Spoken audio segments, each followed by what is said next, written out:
Gloria Argever-Kirberg, bonsoir et bienvenue. Bonsoir, monsieur de Cayenne. Madame Argever-Kirberg, vous représentez ici Ensemble à gauche, mais Ensemble à gauche international. C'est juste. Dites-nous un mot de cette liste alors. Alors, c'est une liste composée des gens qui sont à l'extérieur, des gens qui sont des migrants, anciens migrants, un peu tout ce qui est international par la vie propre de chacun. Et vous-même, vous habitez Genève. J'habite Genève. Mais vous venez de quel pays, on peut le dire? Du Chili. Vous venez du Chili. Vous êtes arrivé pour l'exil politique ou pour une migration plus... Alors, je dirais que c'est assez marrant parce que c'est les deux. J'étais fille d'un disparu, j'ai cherché mon père et mon frère du même coup, et puis je me suis adressée à la Croix-Rouge internationale, au Comité international de la Croix-Rouge. Et là, j'ai rencontré un monsieur, on est tombés amoureux, et il est venu me chercher 5 ans plus tard, on s'est mariés au Chili. Il faut faire un film sur vous, madame. Mais alors justement, je voulais vous poser la question, oui. Tous les 11 septembre, il y a le souvenir de ce 11 septembre 1973, le coup d'État de Pinochet contre Allende. Vous avez un pincement le 11 septembre toutes les années? Tout à fait, c'est inoubliable. Même on a la gorge serrée chaque fois qu'on en parle. C'est pour ça que j'ai toute ma solidarité avec ces migrants qui fuient la guerre. Je l'ai vécu moi-même et je vais vous dire que c'est quelque chose qu'on n'oublie pas. Alors ça ce reste... Chili d'aujourd'hui, de 69 à 73, il y a eu Allende, assassiné au coup d'État. Après, il y a eu la longue période de Pinochet. Et puis maintenant, comment se porte le Chili d'aujourd'hui, 2015 ?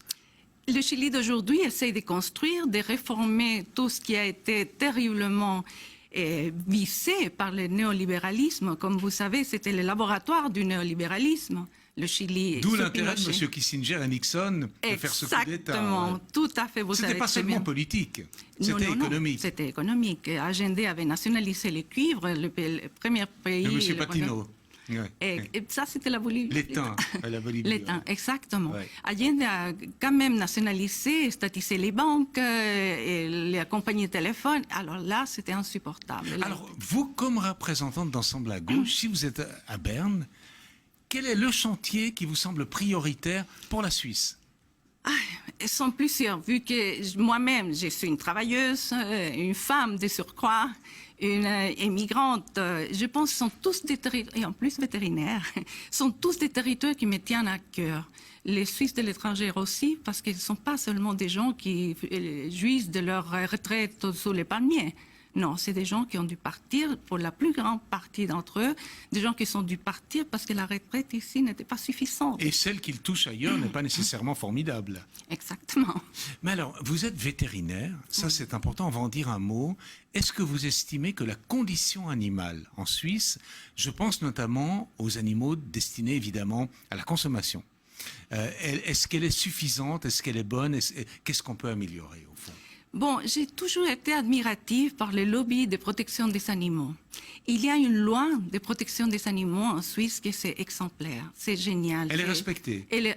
Voilà, la Suisse se donne les moyens pour faire respecter ces lois. Et moi, je trouve que on peut faire mieux, aller plus loin avec la loi. Mais la loi est respectée, elle se fait respecter. Et c'est déjà une des meilleures du monde. Vous êtes prête pour le quiz? Aïe, oui. Mais je ne savais pas que vous étiez chilienne. Alors on y va sur le Chili, j'improvise. Quel grand auteur allemand qui est mort très jeune, près de Berlin avec sa maîtresse, a écrit une nouvelle absolument sublime qui s'appelle « Le tremblement de terre au Chili ». Il se prénommait Heinrich. Et je ne me souviens pas, mais je me souviens du livre. C'est Kleist. Kleist. Le démocrate chrétien qui était avant Allende au pouvoir au Chili. Eduardo Frei. Ah, vous êtes forte. On a fait une dernière. Oui. Où est né Marx? En Allemagne, mais dans quelle ville? Je ne me souviens pas. En Rhénanie, à Trèves. Je ne l'aurais pas su.